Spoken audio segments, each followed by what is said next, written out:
How's it going, everybody? Welcome in to another episode of the Mavs Step Back Podcast. I'm your host, Dalton Trigg. I am joined, as always, by my co-host, Drew Johnson. You can find us both on X at Dalton_Trigg and at Coach Drew33.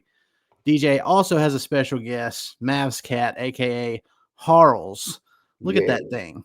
Look at that thing. Just a majestic beast. Look at that. This is the one that had poop stuck to its butt that I had to take to the doctor and have her butt shaved. Mavs Cat forever. Well, the Mavs had poop stuck to their butt on Thursday when they played the Clippers. And since we're right in the middle of, getting ready for the holidays and all this stuff going on, and we had a little mini series, with the Mavs and Clippers, we decided to just wait and recap the mini series instead of doing two individual pods for the Mavs playing the same exact team. Well, we got a mixed bag. The first game on Thursday, the Mavs ended up losing. I don't have the final score for that one in front of me. I should, but they ended up losing by 20 plus in that game. I think they lost by like 23 points, but Luka nor Kyrie played in that game. And they played the Clippers well, for 3 quarters.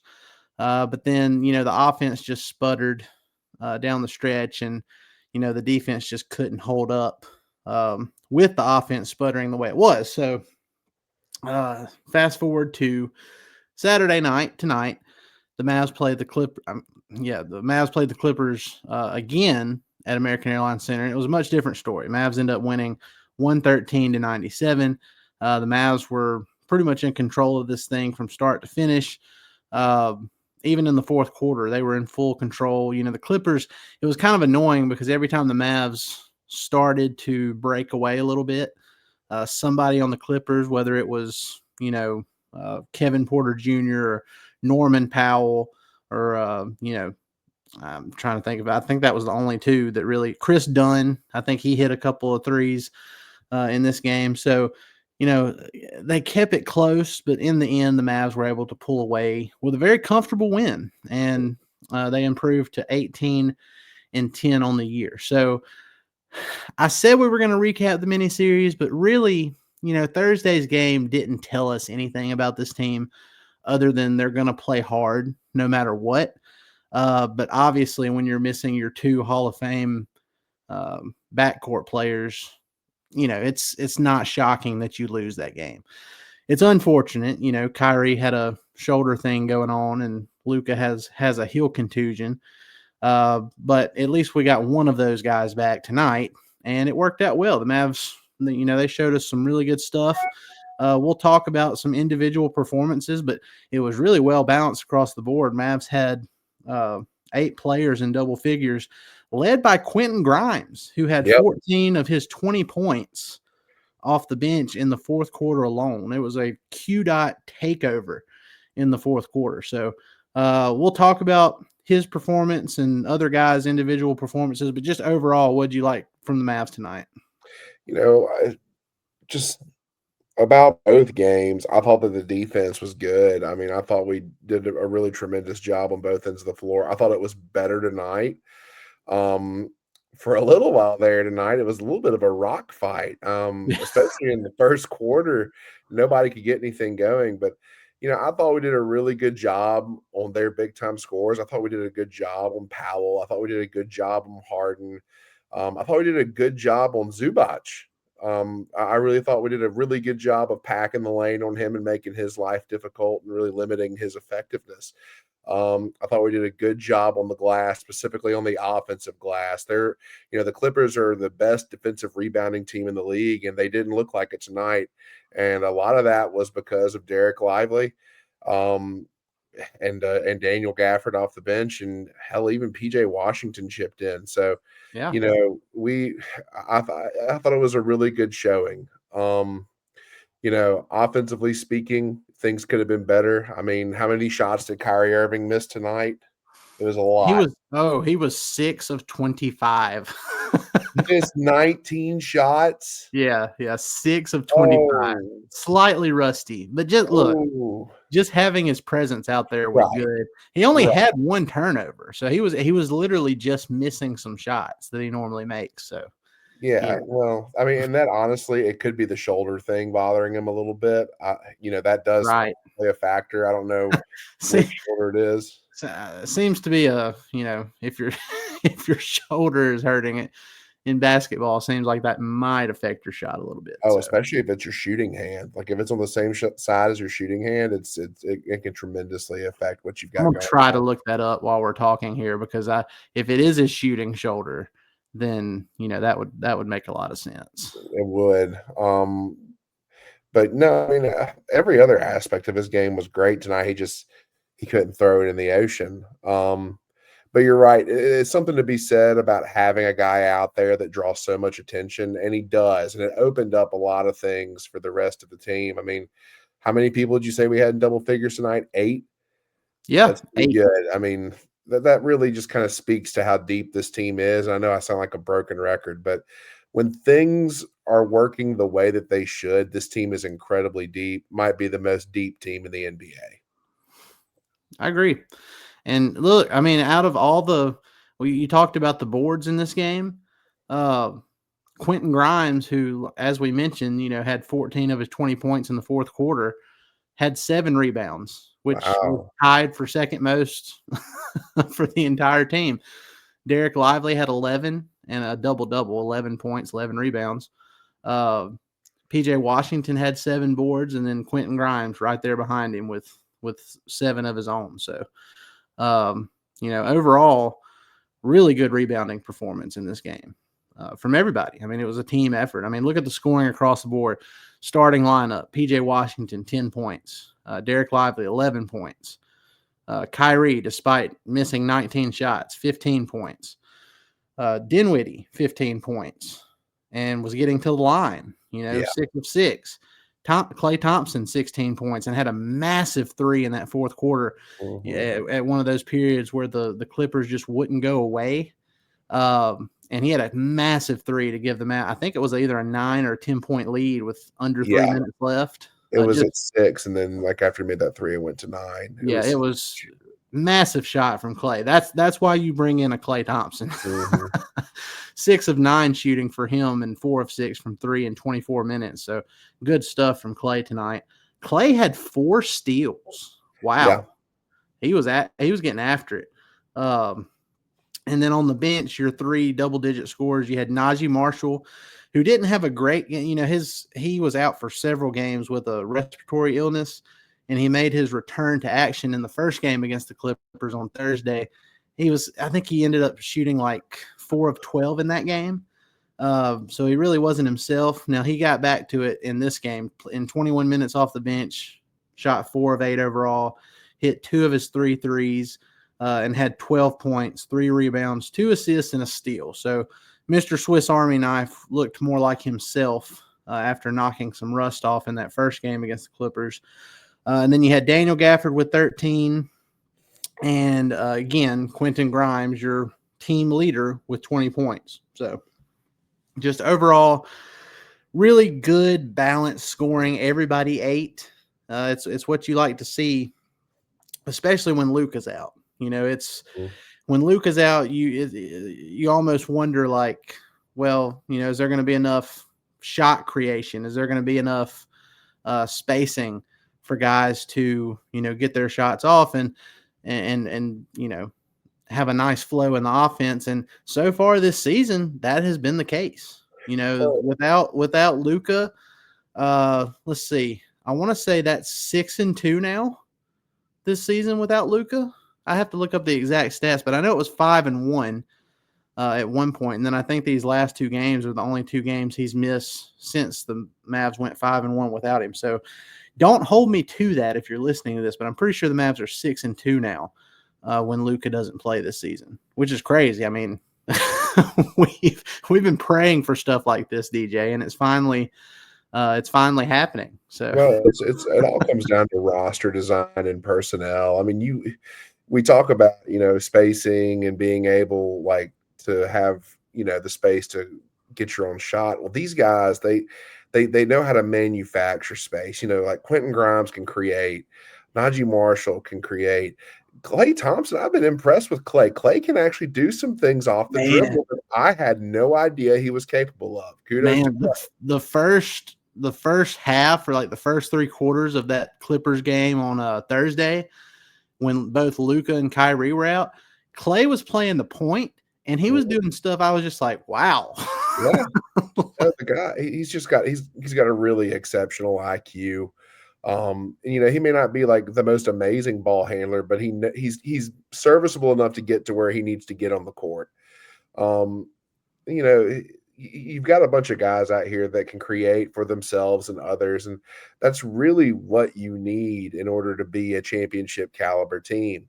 I mean, you look at the Boston Celtics. What do they have a bunch of? Bunch of playmakers, right? Yep. Bunch of playmakers that play really good defense and get after it on the boards.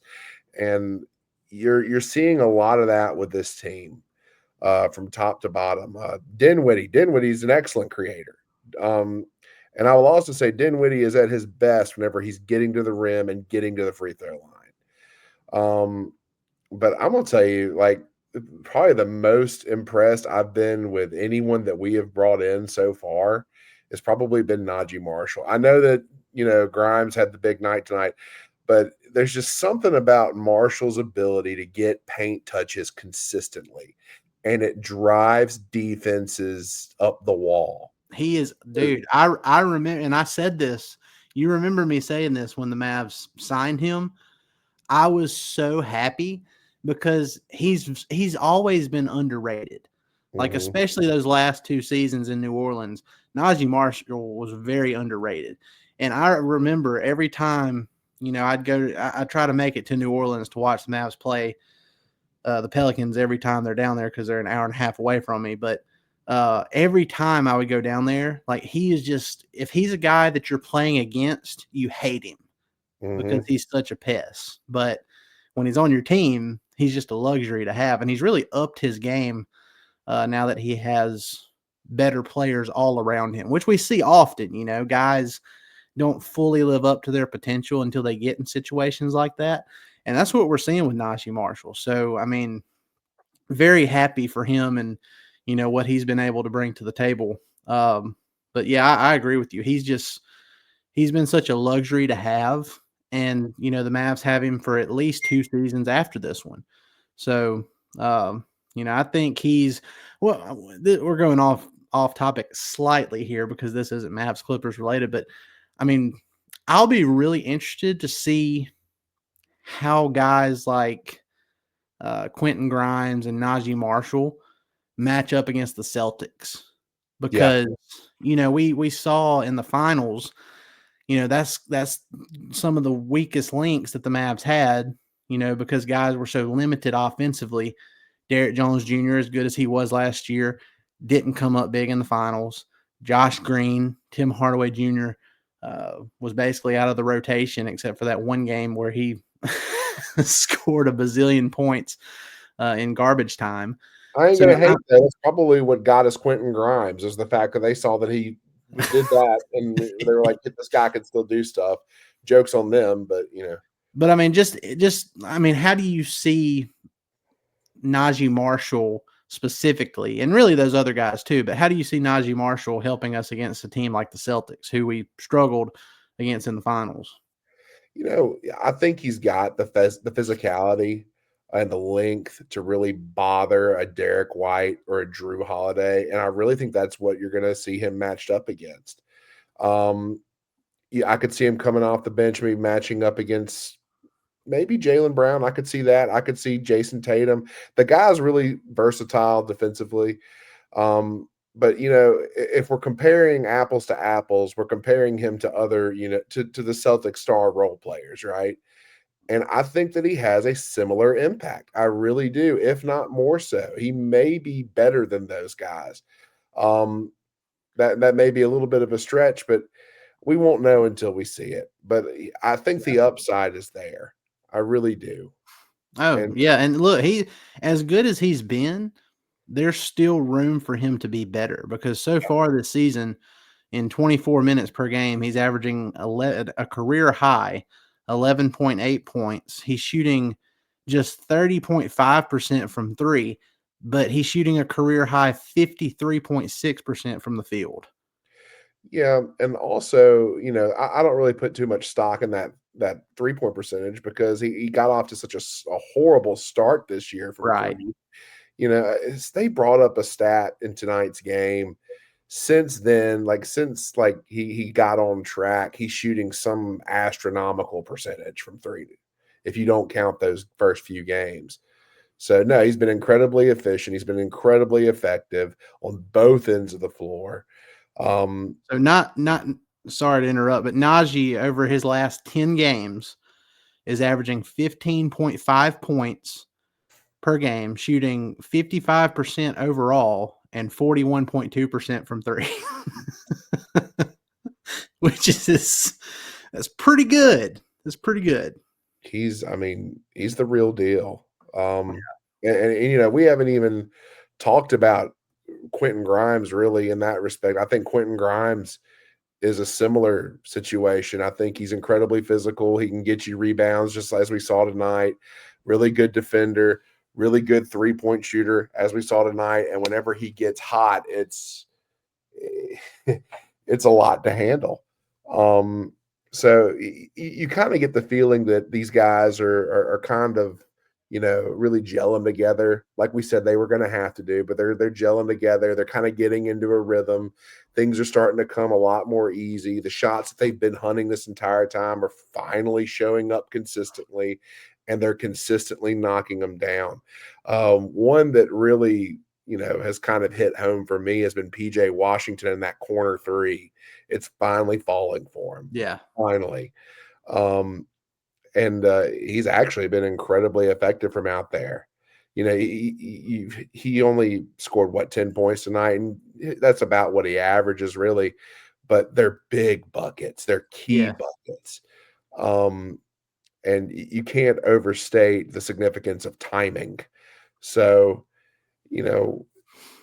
I like to think that we're kind of coming together a little bit. Absolutely. And I mean, you have to have a little bit of a growing pains period when no matter how good guys are. I mean, when you're in a new environment playing with new teammates and a new system, new a lot of teams run the same type of plays in the NBA, but there's different terminology, as Daniel Gafford talked to us about when he was on the pod last year. Him coming over from the Wizards. And that's basically what he told us. He was like, look, a lot of this stuff is the same things that the Wizards were running or attempting to run. But it's just the different terminology and everything. So it takes a little bit for guys to get comfortable. And that's what we're seeing. Najee's coming around. If you remember in the first 10 games of the season, or the first 10 games that Quentin Grimes played in, he was shooting like 30% from 3 or something like that. And he was only playing around 12 minutes a game, I think, 10 to 12 minutes. Doghouse. And now you look at his averages through 25 games, he's playing over 20 minutes a game, and he's averaging 8.8 points, shooting 47% from the field and 41% from 3, which is all career highs. Except for the points per game. That second year in New York, he averaged 11.3, but he was also playing 10 more minutes per game. So exactly, what's his points per 30 or 40 minutes? What's that stat look like? Let's see here. Per 36 minutes, 15.4 points. So how does that compare to his New York days? 13.6 per 36. There you go. We're more efficient. Yep. We're more efficient. Career high season brewing for Quentin Grimes, which is, great for him because he's going to be entering restricted free agency after this season. But the Mavs can match anything, So that's the good part about restricted free agency. And sometimes it can be a bad thing for the players because other teams know that the incumbent teams can match, and that can kind of suppress what the player. We saw it with PJ Washington. I think he got way deep into the summer before he came to an agreement with the Charlotte Hornets season before last. And then, it worked out. They ended up trading him to the Mavs for, Grant Williams and Seth Curry and a pick. So, but yeah, sometimes it can kind of go against the guys that are entering restricted free agency, but it's always a good thing when you're playing your best basketball going into it. And I fully expect Grimes to be around for the long haul because we've talked about it before, but he brings you the same high intensity and energy that Josh Green did, but he is in far better control of his game overall, from He's dribbling, far more skilled. right? The dribbling, the occasional passing, the quick trigger on his shot. He draws a foul on a 3-point shot at least once every game. So good at that. He's so good at that. I was talking to my wife about that when we were watching tonight. I was like, that guy, I think I said that exact same thing. I was like, I think he gets one of those a game, which It's is an crazy. absolute insane stat.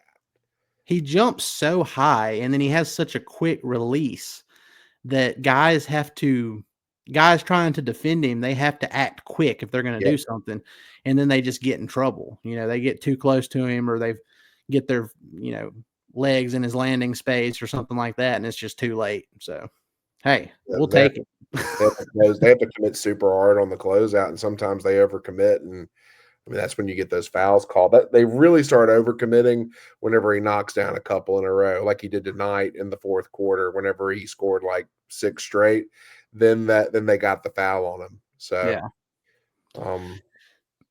I think he scored like 12 straight. Was it 12 or 14? I can't remember. It was something insane. I don't know how many consecutive he had. All I know is 14 of his 20 in the fourth quarter alone. Typically we think of Kyrie doing stuff like that. Kyrie takeover in the fourth quarter, and he was having such a bad shooting game. I was fully expecting that. And then sure enough, it was Quentin Grimes. He's got this thing. I don't know how much Clark Kellogg you've listened to while watching basketball. I'm sure Quite a an bit. exorbitant amount. But Clark Kellogg has this thing that he talks about. He calls it spurtability, and Yep. it's the ability to just go nuts at any moment. And Quentin Grimes, we've actually got several people on this team that can do that, but Quentin Grimes is one that really comes to mind whenever you think of spurtability, because he has this tendency to just go on heaters. And whenever, honestly, he consistently does it too. Like you're not gonna see too many games where he doesn't get on a roll of some sort, where he doesn't produce at least 7 to 9. It's not like Tim Hardaway Jr. volatility. Well, Tim Hardaway Jr. Volatility is a really good word for that, actually, just because it's so freaking inconsistent. We'll be up on Mount Everest one day, and then we'll be at the bottom of the Mariana Trench the next. Yeah. So it was. I really appreciate trading that for what we have in Quentin Grimes, because it's much more steady. Yeah, I agree. Look, we got a couple other things we got to talk about, but we got to take a quick break. Got to pay some bills because I completely forgot to do it in the trade pod, which is fine. We technically only have to do it once a week, but I like to squeeze them in there for some brown nosing. But anyway, we're gonna pay a few bills. We'll be right back. What's up, y'all? We're taking a quick break to tell you about Prize Picks. Prize Picks is America's #1 daily fantasy sports app with over 5 million active members. Prize Picks is the easiest and most exciting way to play daily fantasy sports. Unlike other apps, on Prize Picks, it's just you against the numbers. All you do is pick more or less on 2 to 6 player stat projections and watch the winnings roll in. You can now win up to 100 times your money on Prize Picks with as little as 4 correct picks. Want to play Prize Picks alongside Drewski, Joe Budden, and MMA champ Sugar Sean O'Malley? You can now find community plays under the promos tab of the app to view entries from some of the biggest names in the Prize Picks community each week. Download the Prize Picks app today and use code STEPBACK to get $50 instantly when you play $5. That's code STEPBACK on Prize Picks to get $50 instantly when you play $5. You don't even need to win to receive the $50 bonus. It's guaranteed. Prize Picks. Run your game. Drewski's a freaking weirdo, dude. I'm sorry. It's just That Prize Picks thing made me think of something. He made this kid cry on like a stream. The Rizzler. He made the Rizzler cry, dude. Did How he? he did. He called the Rizzler fat or something, and he made him cry. Yeah, Drewski doesn't have really a filter, which I guess is why people are attracted to him and his content, because sometimes it's funny, but making the Rizzler cry, come on, man. The That's a Rizzler is a cardinal sin. legend. How dare you? He's a legend. Yeah, he's the If you don't know, Rizzler. if y'all don't know who the Rizzler is, if y'all haven't kept up with this very stupid but entertaining Costco guys trend, you need to go to God. Google right now and Google the Rizzler and look at. Mostly the Rizzler. Mostly the Rizzler. The other two, you can take it or leave it. They kind of get on my nerves. Yeah. Yeah. Yeah, we bring the boom. Okay, no, we're not gonna. We're not doing that. No. Yeah, but go the Rizzler. He's a winner in my book. All right, so you mentioned PJ Washington earlier, and I do want to give him his flowers because the Mavs are, let's see, they're like 17-5, I believe, when PJ Washington plays now. Let me see, 17. Yeah, that's right. 17-5 when PJ Washington plays. And one of those losses was, Thursday when Luka and Kyrie didn't play. And then I think I saw a stat earlier, and I want to look it up and confirm it, because you know how things are on Twitter. You'll see stuff and people just pull stuff out of their ass, and you don't know if it's legit or not. But I saw a stat somewhere that said when the Mavs fully healthy starting lineup of Luka, Kyrie, Clay, PJ, and Lively, when all of them are playing and all of them are in the starting lineup, the Mavs are undefeated. I think I saw that. I think I actually heard an announcer say that. Yeah. So I think that's real. I think that's the Yeah. real thing. And what's interesting about PJ, and I might get some criticism about this, but just let me explain myself, guys. All right. So no doubt. All right. Luka and Kyrie, they're your two best players, right? However, I would go to say that PJ Washington is your most important player. He has taken that leap this year. There is a difference. There is a difference. Just because you're the best player doesn't mean you are the most important to team success. Yeah. And I think that, the statistics will support this claim. Even if you have both Luka and Kyrie, if you are missing PJ Washington, your odds of winning drop significantly. Yeah, I agree. And I don't think that's just me talking out of my ass. I think that's what the numbers say. Yeah. He has made himself a lot of money going forward. Oh yeah. He's going to be making in the, $30 million per year range on his next contract when that rolls around. And luckily the Mavs are, a couple seasons away from that happening, but he's going to make a ton of money. So far this season through 22 games, he's averaging 12.6 points, 8.1 rebounds, 2.2 assists, 1.3 steals, 1.2 blocks. And he's shooting 45% from the field, 39% from three. Yeah. So he does it all on both ends of the floor. Very high energy, very long, very bouncy. He gives, yes, very underratedly strong. And just such a good rebounder. Like, let's see, the highest rebounding average for him in his entire career was let's see here. Let's see, where's the total season? Hold on. Give me just a second. Okay, so the most he averaged rebounding in a season before this year was in the 2020-2021 season, which was his second year. And it was 6.5 rebounds per game. And he's averaging a career high so far, 8.1. So he's putting in the dirty work, dude. And he is the skeleton key, for the Mavs, to open up everything. And like you said, Luka and Kyrie are vastly important. They're the MVPs of the team, or well, they're the best players on the team. But PJ Washington very well might be the MVP of the team. So Yeah, and it's not just guys. It's not just us, overstating stuff. Like if you go and you look at the numbers, hell, go watch film. All right, we are a completely different team whenever PJ Washington is not playing. Don't believe me? Go back and look at that Oklahoma City game, our most recent game against Oklahoma City, where he didn't play, but we had both Luka and Kyrie. We had everyone else. We didn't have PJ. What happened? We fell apart. yeah, he has his overall net rating is 6.9. The Mavs offensive rating is 116.7, and the Mavs defensive rating is 109.9 when he's on the floor. So, wow, yeah, so he he makes a massive difference. And an 82 game season is a marathon, not a sprint. So, just keep going the way you're going. 18-10 is, especially given the fact that the Mavs were 5-7 at one point. 18-10 is fantastic. mm-hmm. Just keep going. They're very talented. They've proven they can win even if Luka can't play for a couple games.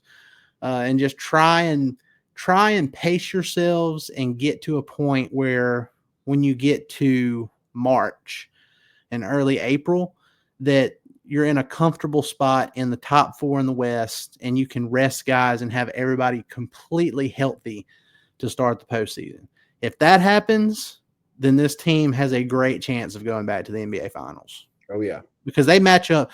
I mean, I don't think I'm being overly optimistic when I say this team matches up well with any other team in the NBA when fully healthy and fully rested. Because even OKC, like, I just don't think OKC can beat the Mavs if PJ Washington's playing. He just, he presents so many issues for them. And there's certain guys who just play better against particular teams. And PJ plays fine against everybody, but he plays way over his skis in a good way when he plays OKC. And then you factor in Luka and Kyrie and Clay. Clay's always been a thunder killer over the years too. I know OKC is first in the West, but man, I don't know, man. I feel like the Mavs, when fully healthy, have the upper hand, not just in overall talent and experience, but also with just the matchups. I agree with that, and we saw that even last year. And I know they added Alex Caruso and Isaiah. They're good. They're very good. They're very good.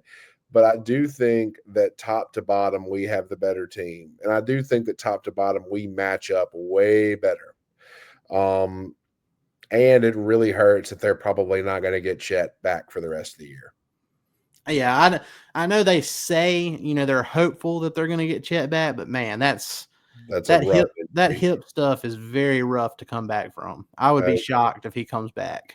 Well, I've talked to my wife's physical therapist, so I'll just go ahead and state that. And I told her what the injury was, and she was like, "Yeah, he's done."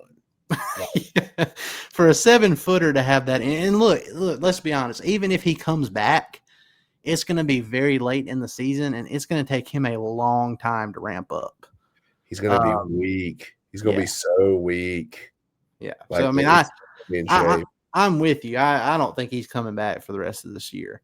But man, I think the Mavs match up well. I think they're in a great spot from top to bottom. They're very versatile. They're very deep.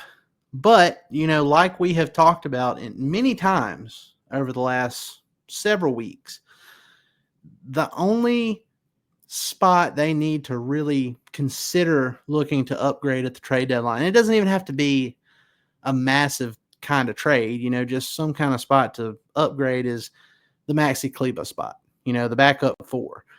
Because, Jason Kidd, as great of a job as he's done, in his 3+ seasons now with the Mavs, that there's just certain guys that he will kind of force, trying to force a square peg into a round hole, so to speak. And that's just kind of what we're seeing with Maxey this year. And I hate it. I hate it for him because he's a great guy. And he's given the Mavs, it's kind of like the Dorian Finney-Smith thing. Maxey is our guy. Signed him as a undrafted free agent. He's from the same hometown as Dirk Wurzburg. So, had that connection from the jump. He developed into a very good 3-and-D role player at one time. And he's just lost a step. And it's not all his fault. A lot of it is because of, the injuries he has endured over the last couple seasons, which he can't help. But, the facts are the facts. Our eyes are seeing what we're seeing. He just doesn't have it anymore. And, I know they keep rolling him out there in hopes that he, eventually breaks into it, but I just don't know if that's going to happen this time around. And if it does, I will fully own up to these takes and say I'm sorry, and I will be very happy for Maxi Kleber. But I just don't know if it's going to happen. In 251 minutes played for Maxi in 15 games so far this season, he is shooting 9 of 27 from the floor, 33.3%. He's hit 2 of his 9 3-point attempts. So I wasn't even aware that he'd made a 3 this year. I'm not going to lie to you. Yeah, he's made a couple. And that's not me being an asshole. Like I asked my wife tonight, has he made a 3 yet this year? Yeah. I wasn't sure. And I mean, look, to his credit, he's not, there's been some games where it's like very clear that he was a negative on the floor, but overall this season, he's been a plus 53. So, wow. He's a big body to throw out there, and he can still give you something like guarding, especially like guarding in the paint. But if he has to guard in space, more times than not, he's going to get cooked. So. And he doesn't do a bad job. He really doesn't do a bad job. He understands, how to slide and stuff like that. He's just so slow now. And whenever he gets switched on to a quicker offensive player, it's not pretty. And again, it would be an easier pill to swallow if he could give you a little bit more on offense. Playing, let's see how many, let's go to his per game instead of his totals here. Let's see. So playing 16 minutes per game pretty much. And he's actually played 16 games now, so they haven't updated the totals there. But 16 games, and you're playing 16 minutes per game, and you're averaging a turnover pretty much every game you play in. And some of those are just like momentum killers too. So, if he could just, I don't know, man, if he could just do a little bit more on the offensive end, it would be fine. And we would stop talking about it. So, but anyway, it's not like Maxey is killing this season for the Mavs. And I'll be honest, we've probably been a little too harsh with him. Looking at the numbers and the impact he's had, because it's not, it obviously hasn't been all negative, but we would just like for him to shoot better than okay, so they just updated, they have the 16 game averages. I was talking about the totals for 15 games, but in 16 games he's shooting 30% from the field and 18% from 3. So just give us a little bit more, Maxey, and we'll be happy. Well, here's the reality, guys, and I don't want to sound like an overly huge optimist here, but there really just hasn't been that many negatives to talk about.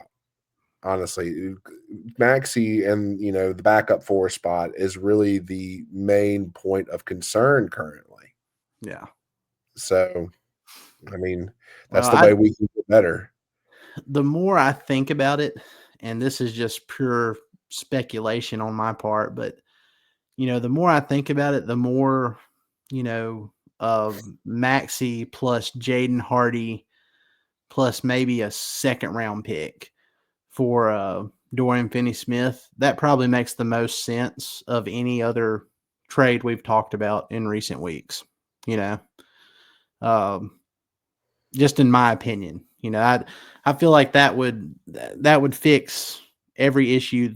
And the Mavs don't have very many issues, but if you're worried about Kleba and how he might perform in big games down the stretch when you need him a little bit more from him, flipping him and Hardy, who is completely out of the rotation now, which he's also injured, but he is also out of the rotation. He's Flipping those two guys for a guy like Dorian, bringing him back into the mix, that would be massive. 16 minutes per game, and it's going to Dorian Finney-Smith instead of Maxey. That would be huge. That would be huge. That'd be like the final piece to the Mavs being near perfect. I mean, yeah, you probably get an extra 5 to 8 points a game. I think that's reasonable. And more versatility on defense. Yeah, much better defensively. Yeah. Yeah, no, I think that's probably the way to go. I'd hate to lose a pick because of it, but we're trying to win now, so and it's just a second round pick.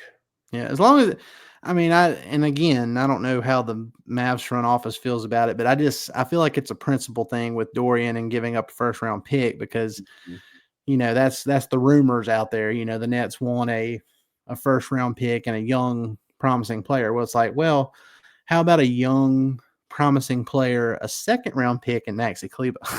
Yeah, no, a second round pick in a loaded draft. The Mavs do have a high second round pick that they could give instead of that first round 2025 pick. Well, there's a classic song that goes, "You don't always get what you want." Yeah. But I believe in Nico. He's been giving us a lot of what we want lately. Well, I know that, but I'm speaking from the Nets perspective. You're not going to get that for Dorian. Okay, I got you. You're not. So yeah, I just there is no planet in which Dorian is worth a first round pick, in my opinion. Well, the Mavs are in a good spot. Everybody is clicking. The chemistry continues to grow. And you look ahead at the schedule, and you play the Portland Trailblazers at home, which the last time the Mavs played the Trailblazers, it was a barn burner. It was 137 to 131 in Portland. That's when Portland shot like 60% from three. Yeah, I remember that. They shot the best they've shot in probably 10 years. So as long as that doesn't happen again, I feel pretty good about the Mavs' chances of winning that one. And then they'll finish up this 4-game homestand playing the Minnesota Timberwolves on Christmas Day at 1:30. And also obviously that's a very winnable game. The Timberwolves had been playing better as of late, but they're still kind of middle of the road. It's up and down for them. So they're their own worst enemy. I mean, hell, Ant can't keep his mouth shut. First of all, he keeps throwing his own team under the bus, his coaches under the bus. Yeah. Well, it was they shouldn't have traded Cat. That was, I feel like, and I tweeted this the other day, but I wouldn't be shocked if that was like the first domino to fall for Ant potentially leaving or requesting a trade later down the road, because man, did that trade backfire for them. I just don't understand why. I don't understand why they thought that was a good idea, because Gobert is so bad. Like, why not just get rid of Gobert? It's not like Gobert doesn't have quote unquote value. He's a reigning defensive player of the year for whatever reason, but you could get something for Gobert. Why trade Cat? Yeah. And you get a guy, and I'm not trying to hate on Julius Randle, but there's a really big stigma surrounding Julius Randle in that he's not the type of player that the way that he plays is conducive to winning basketball games. Right. And pretty much everybody knew that going into.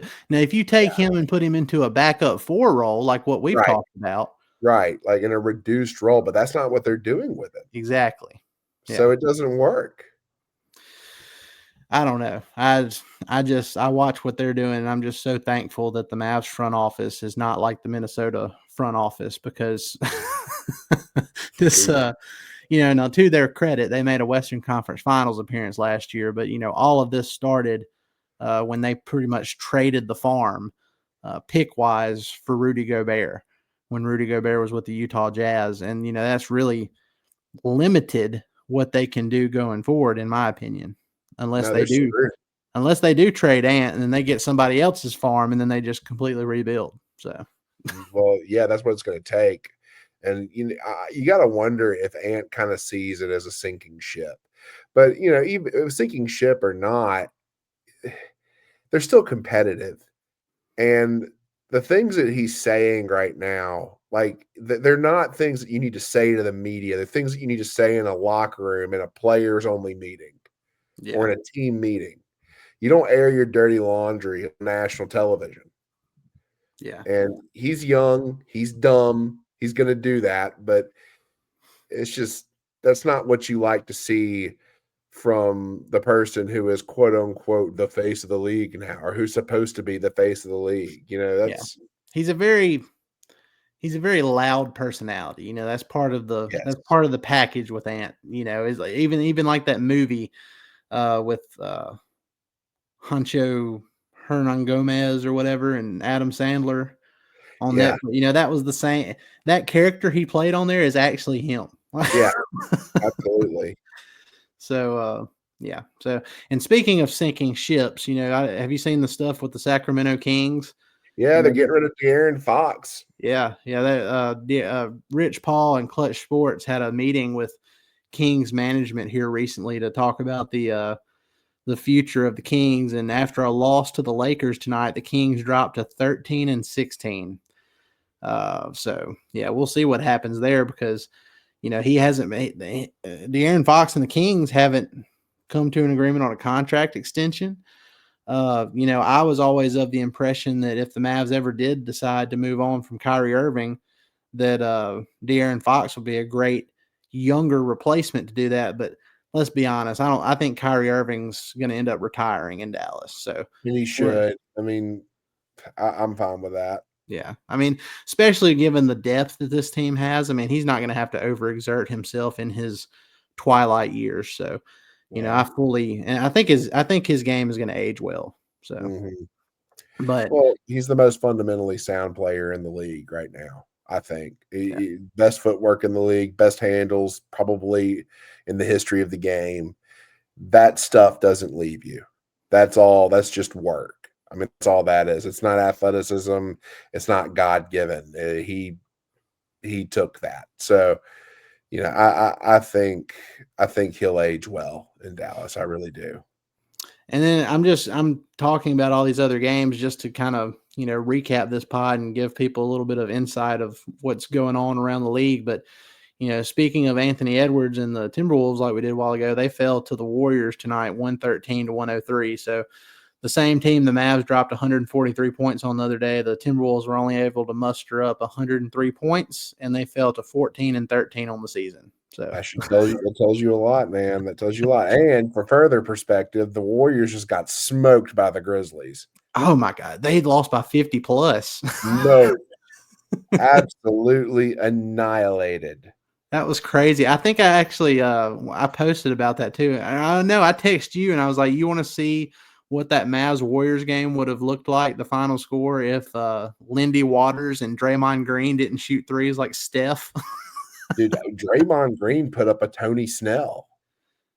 A He 0-0-0-0 stat line. Tony Snelled out, dude. Now we don't even have to say Tony Snell anymore. We can say you pulled a Draymond Green, which personally is way more satisfying Yeah, I to agree. me. I think that's hilarious.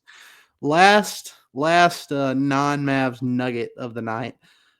Despite having a 43-point game from Kevin Durant, the Suns end up getting beat by the Detroit Pistons, 133-125. So Wow. the Pistons are, they're not as bad as they were last year. They're only No, 12-17. So, I mean, they're not great, but, you can see some growth there. Like Cade Cunningham, he's kind of having a come out party year. He's very good, very Yeah. skilled. I think that a lot of people, I wouldn't say forgot about him, but I think people have kind of forgotten just how good he Yeah. actually is. Um, He's got a lot of Luka in his game. yeah, that's what I was going to say. I would compare him to Luka. He's very similar in that regard, very cerebral, very skilled. Um, and they're doing an okay job of building around him too. I like Jalen Duren, um, Memphis guy, really Yeah. good athlete. Um, He was on my list before the Mavs ended up getting Derek Lively and Daniel Gafford. Duran was on my list of guys who I desperately wanted on the Mavs. I wouldn't hate if we got him anyway. I mean, God, he's really good, high energy guy, insane athlete, insane motor. I mean, if we have to trade away Gafford, why not trade him for Durant? I don't know if that's even possible, but Probably have to give up Pitt just given how young. Like Jalen yeah, Duran still. I know he can't be 19 still, but he's very young. he's like 23. Okay, no, 21. He's 21. 21? Yes. What? Yeah, he's very young. I thought Yeah, I remembered this when he he was a came part of out. that. Yeah, I thought he was a part of that Memphis team that had James Wiseman on it. Was he not? I don't know. I just know that it's birthday, November 18th, 2000. So he just turned 21. He was 20 last month. What team was he on? This is gonna bother me. No, maybe he was on the same. Maybe I'm thinking of Precious Achua. Hold on. Yeah, that's probably what it was. I think that's right, actually.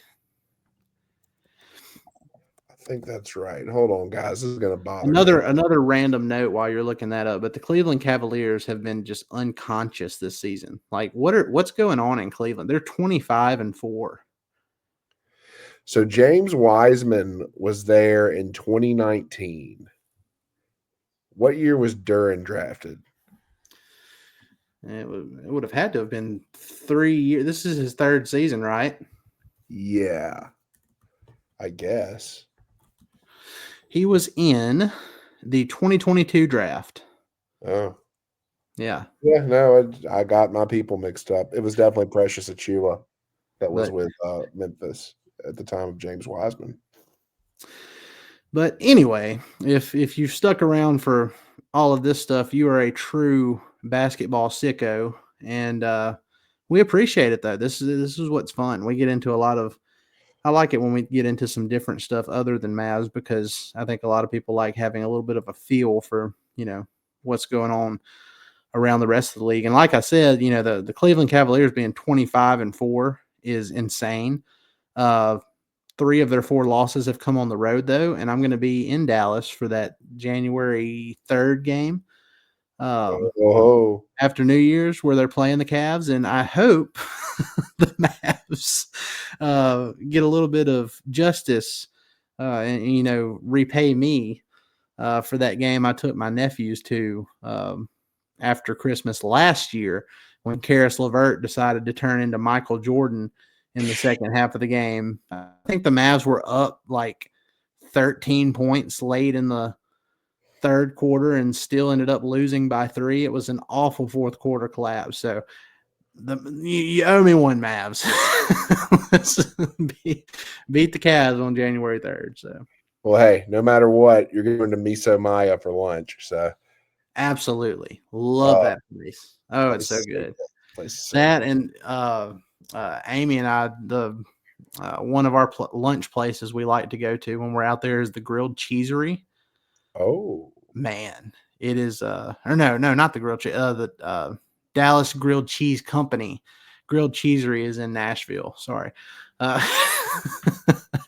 but yeah, the Dallas Grilled Cheese Company. They have a bunch of good stuff on there, man. That tomato soup, man, it's great. You really can't go wrong. There's so many good places to eat in Dallas.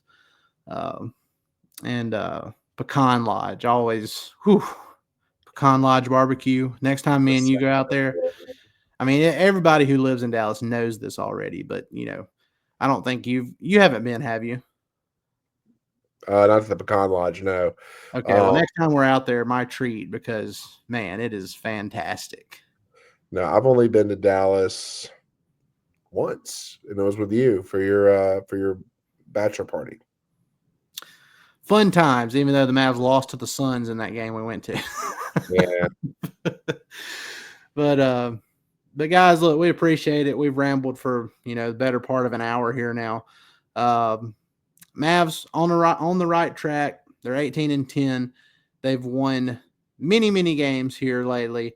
Things are looking up. The sky was falling when they were 5-7, at least to some fans. But we knew this was, we knew they had a pretty good chance of turning it around once everybody got healthy and the role players started to find their groove. So really good stuff. Can't wait to see what they do on Monday against the Trailblazers, and then Christmas Day against the Minnesota Timberwolves. I know it'll be billed as Luka versus Anthony Edwards, but Luka hates Rudy Gobert to his core, and I fully expect a very good game from him on Christmas Day. Luka loves it when those lights are bright, and especially playing a Christmas Day game in Dallas, I expect very big things. Assuming he's back from his heel contusion, but I feel like he will be by that. I don't think he's missing Christmas Day, right? Bust Rudy Gobert's ass on Christmas Day. Yeah. It would take a Christmas miracle.